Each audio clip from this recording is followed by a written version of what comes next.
قرآن نے کہا سورہ نحل میں، اور سورہ نحل قرآن کا 16واں سورہ ہے، تو قرآن نے سورہ نحل کی آیت نمبر 68 میں کہا کہ وَأَوْحَىٰ رَبُّكَ إِلَى النَّحْلِ، ہم نے وحی کی، یعنی تمہارے رب نے وحی کی، رسول سے پروردگار کہہ رہا ہے کہ تمہارے رب نے وحی کی شہد کی مکھی پر، شہد کی مکھی پر تمہارے رب نے وحی کی انتخذ الجبال بیوتا، کہ پہاڑوں میں جا کر اپنے گھروں کو بنایا کریں، چھتے وغیرہ جو بناتی ہے نا شہد کی مکھی، اپنے بیت، لفظ بیت استعمال ہوا ہے، اپنے بیت کو، اپنے چھتوں کو پہاڑوں کے دامن میں جا کر بنایا کرے، والشجر، اور درختوں میں جا کر بنایا کرے، وَمِمَّا يَعْرِشُونَ، اور جو بلند بلند جگہ نا وہاں جا کر اپنے چھتے بنایا کرے، یعنی آبادیوں سے ہٹ کر چھتے بنائے۔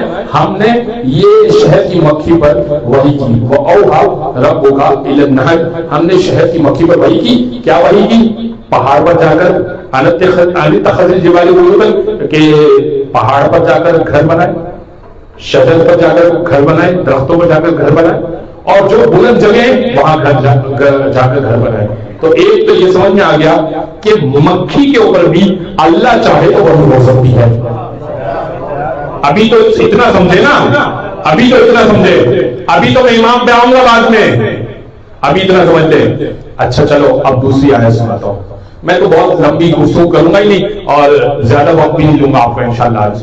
چلے دوسری آیت سناتا ہوں، یہ ہے قرآن کے 28ویں سورہ کی آیت ہے، اور 28واں سورہ سورۃ قصص۔ پروردگار کہہ رہا ہے وَأَوْحَيْنَا إِلَىٰ أُمِّ مُوسَىٰ، اور ہم نے موسیٰ کی ماں پر وحی کی، ان ارضعہ، کہ وہ دودھ پلائے اپنے بچے کو۔ فرعون بچوں کو قتل کر رہا ہے، 2.5 لاکھ یا 2 لاکھ بچوں کو قتل کر چکا ہے، اور یہاں موسیٰ کی ماں کے یہاں ولادت ہوئی، اور خوف یہ ہے کہ یہ بچہ بھی قتل ہو جائے گا۔ تو ہم نے اوحینا الی ام موسیٰ، ہم نے ام موسیٰ پر، مادر موسیٰ پر وحی کی کہ دودھ پلاؤ، اور اگر خوف ہے، خفتی، اور اگر تمہیں خوف ہے تو ایسا کرو کہ اپنے بچے کو پانی کے حوالے کر دو،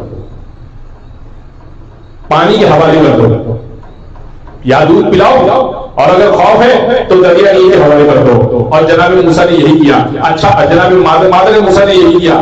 یہ بات سورہ طٰہٰ میں قرآن کے 20 سورے میں بھی کی کہ اوحا الی ربک الی امک موسیٰ ما یوحا، کہ پروردگار، تمہارے پروردگار نے مادر موسیٰ پر وہی کی جو اس کو کرنی تھی، اور پھر آگے پروردگار نے کہا کہ ہم نے اس کو یہ وحی کی کہ وہ تابوت میں اپنے بچے کو ڈالے اور دریا نیل کے حوالے کر دے۔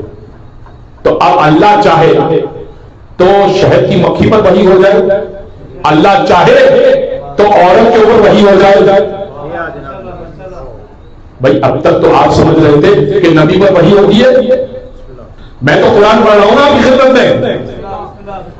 بھائی سادہ لوگ، مسلمان بھی یہ سمجھ رہا تھا کہ بھائی نبی کے اوپر ہی وحی ہوتی ہے اور کسی کے اوپر وحی نہیں ہوتی، چاہے تو شہد کی مکھی میں وحی کر دے، اور چاہے تو ایک عام خاتون، دیکھیں مادر موسیٰ کوئی اسٹیٹس نہیں رکھتی تھی، یعنی اسٹیٹس سے کیا مراد، یعنی کوئی ولیت اللہ خاندان سے نہیں تھی، ٹھیک ہے، یعنی پروردگار نے ان کی کوئی بہت فضائل نہیں پڑھے، نہ تاریخ میں اس کی کوئی گفتگو آئی ہے۔ جناب مریم کا ہے، مادر عیسیٰ کے بارے میں گفتگو آئی ہے کہ ہم نے مادر عیسیٰ کو چنا ہے، لیکن مادر موسیٰ کے بارے میں کوئی ذکر نہیں ملتا، لیکن چاہے تو مادر موسیٰ پر اللہ وحی کر دے۔ اچھا چلو اب ایک اور آیت پڑھ دیتا ہوں، سورہ مریم کی آیت، اور اب اس کے بعد تو میں نتیجہ آپ کو دے دوں گا۔ یہ آیت پڑھ کے میں نتیجہ دے دوں گا۔ آج کچھ نئے چہرے یا کچھ اور مومین بھی لکھ رہے، تو میں چاہتا ہوں کہ میرا پیغام اور مومین جب بھی پہنچے تو اب سنو۔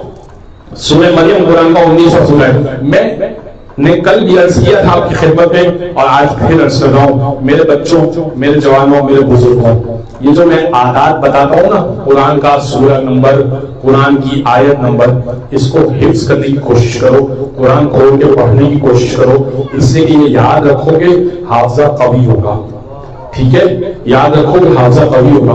قرآن سے قریب ہوگے, جتنا قریب ہوگے, جتنا تدبر کرو گے, قرآن خود کہہ رہا ہے افلا یتدبرون فی القرآن, یہ قرآن میں غور نہیں کرتے. میں قرآن جو پڑھ رہا ہوں نا, غور کرو گے نا تو خود ہی اگلی تک پہنچو گے, اور غور کرو گے نا تو خود ہی باتیں کھلنا شروع ہو جائیں گی, دلیلیں خود ہی روشن ہو جائیں گی.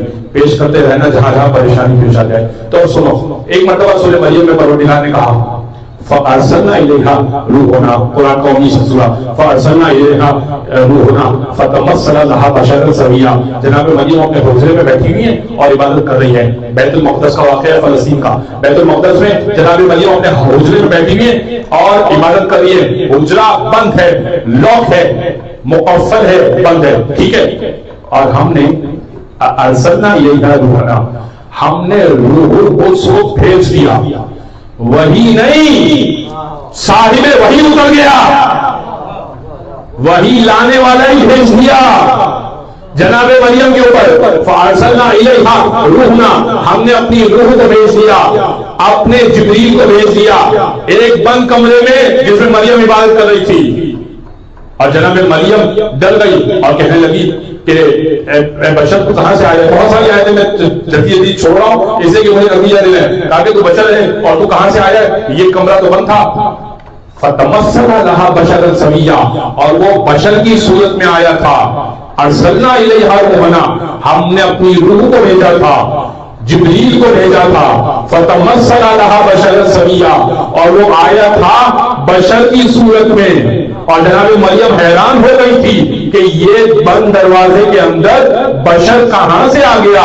پھر اس نے اظہار کیا کہ اے مریم, اللہ نے مجھے بھیجا ہے, میں جبریل ہوں اور تمہیں بشارت دیتا ہوں کہ تمہارے پیٹ میں ایک بچہ ہوگا اور پھر تمہیں یہاں سے باہر نکلنا ہوگا. اور پھر جناب عیسیٰ کی گفتگو یہاں سے شروع ہوتی ہے.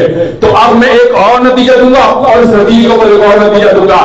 ایک مریم ہے جس کے بارے میں پروردگار کہہ رہا ہے یا مریم ان اللہ صفاکی و طہرکی و صفاکی علی نساء العالمین. اے مریم, ہم نے آپ کو چن لیا, ہم نے آپ کو بات کیا, و صفاکی علی نساء العالمین, اور ہم نے عالمین کی عورتوں کو چن لیا. وہ مریم جو اتنی پاکیزہ ہے کہ عالمین کی عورتوں کو چن لیا. وہ بشر میں اگر نور آ جائے تو نہ پہچان سکے. اگر نور بشر کی صورت میں آ جائے تو مریم نہ پہچان سکے, تو اگر نور محمد مصطفیٰ کی صورت میں آ جائے تو عرب کا بدو نہیں پہچان سکے گا.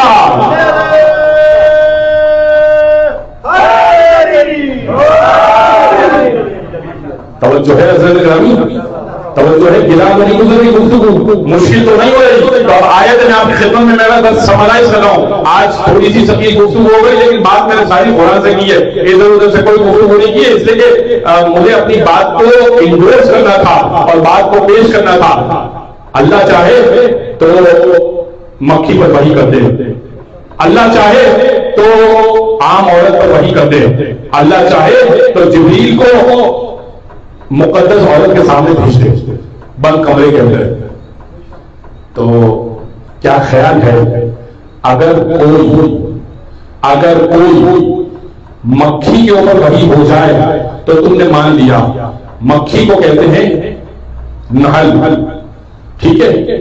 اور اگر شہد کی مکھی ہے نا, اور اگر رسول یہ کہہ دیں یا علی انتا یاسوق الدین, یاسوق کہتے ہیں شہد کی مکھی کے چھتے میں جو مین کردار ادا کرنے والی مکھی ہوتی ہے نا, جو انسٹرکشن دیتی ہے جاؤ اس پھول سے اتنا سرکہ لے آؤ, اتنی خوشبو لے آؤ, اتنا پانی لے آؤ اور پھر شہد بنے گا.